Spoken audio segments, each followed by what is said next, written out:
Hello বন্ধুরা, আমি এখন কোথায় চলে এসেছি দেখতে পাচ্ছেন কি? বুঝতে পারছেন? এই যে দেখেন আমার মাথার উপরে কি কলা। আমার মাথার উপরে কলা। আমি চলে এসেছি কলা বাগানে। আপনাদেরকে দেখাই কলাগুলো কেমন সাইজের হয়েছে। এটা ছোট ছোট, আমি কলার নামগুলোও জানি না আসলে কি কলা এগুলো। ছোট ছোট কলা, এক কাঁদি আরও আছে আর কি। এই যে প্রতিটা গাছেই কম বেশি হয়েছে। এই কলা পাতায় ভাত খেতে কিন্তু খুবই মজা লাগে আমার। আমি যখন ছোট ছিলাম তখন এই কলা পাতাতে ভাত খেতাম বিভিন্ন অনুষ্ঠানে। এখন সাধারণত এই কলা পাতায় খাওয়ার নিয়ম বা আয়োজনটা দেখা যায় না। আমার তো বেশ ভালো লাগে কলা পাতায় ভাত খেতে। খুব ইন্টারেস্টিং না? খেয়ে দেখেন আপনারাও, ভালোই লাগবে।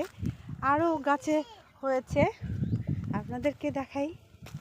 এই যে দেখেন, এই যে কলাগুলো হয়েছে, ছোট ছোট ছোট ছোট কলা,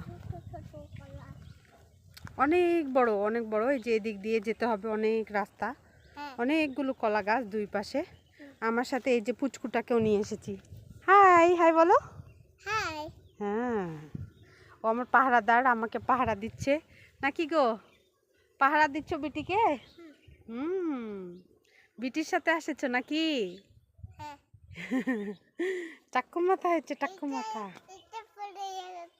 হ্যাঁ, আর হচ্ছে দেখাই আপনাদেরকে এই মাটিগুলো কেমন ফাটা ফাটা টাইপের। কি মাটি জানি না, খুবই মানে চিটকা চিটকা টাইপের এবং খুবই শক্ত। শুকিয়ে গেলে খুবই শক্ত, আর ভিজে গেলে কেমন যেন পিছলা পিছলা।